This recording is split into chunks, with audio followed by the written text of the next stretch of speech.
آج ہم جوش کافمن کی کتاب دا پرسنل MBA کے بہت اہم حصے پر بات کر رہے ہیں۔ جی۔ باب تیسرا ہے مارکیٹنگ کے بنیادی اصول، مطلب یہ سمجھنا کہ آج کل کاروبار وہ کیسے ممکنہ گاہکوں تک پہنچتے ہیں، ان کی توجہ کیسے حاصل کرتے ہیں۔ بالکل، اور یہ دیکھیں صرف چیزیں بیچنا یا اشتہار دینا نہیں ہے۔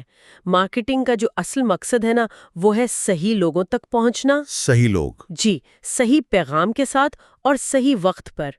کتاب میں ایک بڑی دلچسپ بات لکھی ہے کہ مارکیٹنگ کا سب سے بڑا گناہ کیا ہے۔ اچھا، وہ کیا ہے؟ بورنگ ہونا۔ اوہو، یعنی اگر آپ بورنگ ہیں تو بس اگر لوگ آپ کی طرف دیکھ ہی نہیں رہے، ان کو دلچسپی ہی نہیں، تو آپ کی چیز کتنی بھی اچھی ہو وہ بس ہوا میں ہے۔ یہ تو آج کل بہت ہی بڑا چیلنج ہے، توجہ حاصل کرنا۔ جی ہاں، ہر طرف سے اتنی معلومات آ رہی ہیں، اتنی آوازیں ہیں، تو کتاب کا پہلا اصول یہی لگتا ہے کہ لوگوں کی توجہ جو ہے نا، وہ ایک محدود چیز ہے۔ بالکل محدود ہے، ایک سکیئرس ریسورس ہے۔ صحیح، تو ہمیں ان کے جو دماغی فلٹرز ہیں ان سے گزرنا پڑتا ہے، توجہ کمانی پڑتی ہے نا، یہ مفت میں تو نہیں ملتی۔ بالکل کمانی پڑتی ہے، اور یہ کمانے کا مطلب صرف شور مچانا نہیں ہے۔ اچھا، مطلب کتاب میں مثال ہے کہ آپ گلابی بنین سوٹ پہن کر سڑک پر بھاگیں، توجہ تو مل جائے گی، لوگ دیکھیں گے ضرور، ہاں دیکھیں گے تو صحیح، لیکن کیا وہ آپ کے کاروبار کے لیے صحیح توجہ ہے؟ شاید نہیں۔ ہمیں ان لوگوں کی توجہ چاہیے جو واقعی ہمارے ممکنہ گاہک ہو سکتے ہیں۔ یعنی ٹارگیٹڈ اٹینشن۔ جی، اور اس سے بھی جڑی ایک اور بات ہے، ریسیپٹیوٹی، یعنی قبولیت۔ قبولیت مطلب یہ کہ کیا وہ شخص اس وقت آپ کا پیغام سننے یا دیکھنے کے موڈ میں بھی ہے؟ آپ ایک پکے ویگن کو گوشت کے سٹیک کے فائدے بتانے لگیں، وہ سنے گا؟ نہیں، بالکل نہیں۔ چاہے اشتہار کتنا ہی زبردست کیوں نہ ہو۔ بالکل۔ تو وقت اور حالت بھی اہم ہے، اور پیغام کا انداز بھی۔ آج کل اتنے ای میلز، اتنے اشتہار آتے ہیں، شاید ایک ہاتھ سے لکھا ہوا خط زیادہ توجہ حاصل کر لے۔ اچھا، یہ تو بڑا دلچسپ نکتہ ہے۔ تو پھر توجہ حاصل کرنے کا سب سے مؤثر طریقہ کیا ہوا؟ کتاب کہتی ہے ریمارکیبل بنے، غیر معمولی۔ غیر معمولی؟ جی، کچھ ایسا جو الگ ہو، جو دیکھنے والے کو چونکا دے، جیسے وہ وائبرم کے پنجوں والے جوتے ہیں۔ او ہاں، وہ تو واقعی عجیب لگتے ہیں۔ عجیب ہے نا؟ لوگ مڑ مڑ کر دیکھتے ہیں، پوچھتے ہیں یہ کیا پہنا ہے۔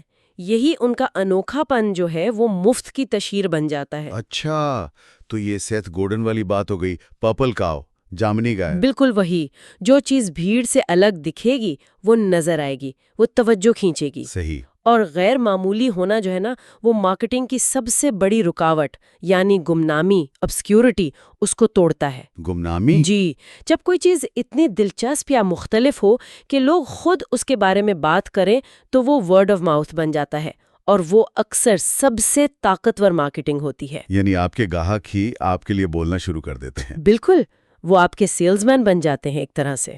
زبردست۔ اچھا، تو توجہ مل گئی، چیز بھی غیر معمولی ہے، لیکن کیا اب ہر ایک کو بیچنے کی کوشش کرنی چاہیے؟ نہیں، کتاب کہتی ہے بالکل نہیں۔ اپنی کوششیں مرکوز کریں پروبیبل پرچیزر پر۔ پروبیبل پرچیزر یعنی ممکنہ خریدار۔ جی، وہ لوگ جن کے خریدنے کا امکان سب سے زیادہ ہے۔ ہارلے ڈیوڈسن والے اپنی موٹر سائیکلیں اوپرا کے شو میں جا کے نہیں بیچتے، ہاں، نہیں بیچتے ہوں گے۔ اور نہ ہی اوپرا والے موٹر سائیکل ریلی میں اپنا بوتھ لگاتے ہیں۔ وہ جانتے ہیں ان کا گاہک کون ہے۔ تو یہ وسائل بچانے کے لیے اہم ہے۔ وسائل بچانے کے لیے بھی اور مؤثر ہونے کے لیے بھی۔ سب سے بات کرنا اکثر ایسا ہوتا ہے جیسے آپ کسی سے بھی بات نہیں کر رہے۔ اور اسی سے جڑی ایک اور بہت اہم بات ہے، یہ سمجھنا کہ آپ کا یہ ممکنہ خریدار اصل میں چاہتا کیا ہے۔ کتاب اسے کہتی ہے اینڈ ریزلٹ، حتمی نتیجہ۔ حتمی نتیجہ؟ جی، وہ تھیوڈور لیوٹ کا مشہور قول ہے نا کہ لوگ 1/4 انچ کی ڈرل بٹ نہیں خریدنا چاہتے، وہ 1/4 انچ کا سوراخ خریدنا چاہتے ہیں۔ بالکل۔ گاہک کو اکثر آپ کی چیز کی خصوصیات میں اتنی دلچسپی نہیں ہوتی جتنی اس نتیجے میں ہوتی ہے جو اسے ملے گا، وہ تجربہ، وہ احساس۔ یہ تو بہت گہری بات ہے، یعنی فیچرز نہیں، بینیفٹس پر فوکس کریں۔ جی، اور بینیفٹ سے بھی آگے جا کر اس حتمی نتیجے پر جو گاہک کو چاہیے۔ اچھا، تو یہ نتیجہ یا فائدہ لوگوں تک پہنچائیں کیسے، خاص طور پر جب ان کی توجہ کا دورانیہ وہ بہت کم ہوتا جا رہا ہے؟ اس کے لیے کتاب ایک اور ٹول بتاتی ہے، ہک، کانٹا۔ ہک؟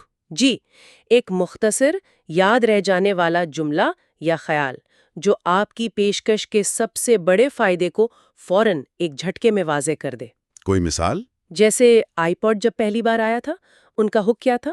1000 گانے آپ کی جیب میں۔ او ہاں بالکل، کتنا سادہ اور کتنا طاقتور تھا۔ جی، اس نے فوراً بتا دیا کہ یہ کیا ہے اور اس کا فائدہ کیا ہے۔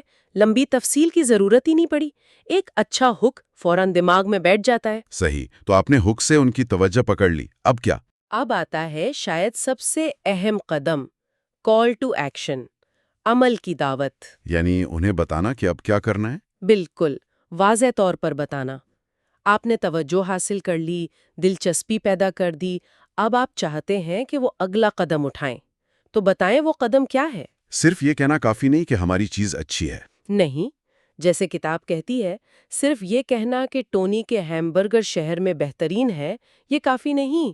آپ کو کہنا ہوگا، شہر کے بہترین ہیمبرگر کے لیے ایگزٹ 25 سے نکل کر دائیں مڑیں اور آج ہی آئیں۔ یعنی بالکل واضح ہدایت دینی ہے۔ جی، واضح، آسان اور فوری عمل کے قابل، چاہے وہ ویب سائٹ پر جانا ہو، فون نمبر ملانا ہو یا کچھ خریدنا ہو، کوئی الجھن نہیں ہونی چاہیے۔ زبردست۔ تو اگر ہم ساری بات کو سمیٹیں تو مؤثر مارکیٹنگ کا مطلب ہوا صحیح لوگوں کی توجہ حاصل کرنا، جی کچھ ایسا پیش کرنا جو غیر معمولی ہو، جس پر لوگ بات کریں، بالکل۔ اپنے ممکنہ خریدار کو سمجھنا اور یہ سمجھنا کہ وہ اصل میں کیا نتیجہ چاہتے ہیں۔ بہت اہم۔ پھر ایک اچھا سا کاٹ دار ہک استعمال کرنا، جی اور آخر میں ایک بالکل واضح اور آسان سی عمل کی دعوت دینا۔ بالکل، یہ سب چیزیں مل کر کام کرتی ہیں، ایک زنجیر کی طرح ہیں، صحیح۔ اور چلتے چلتے ایک نقطہ چھوڑ جاتے ہیں سوچنے کے لیے۔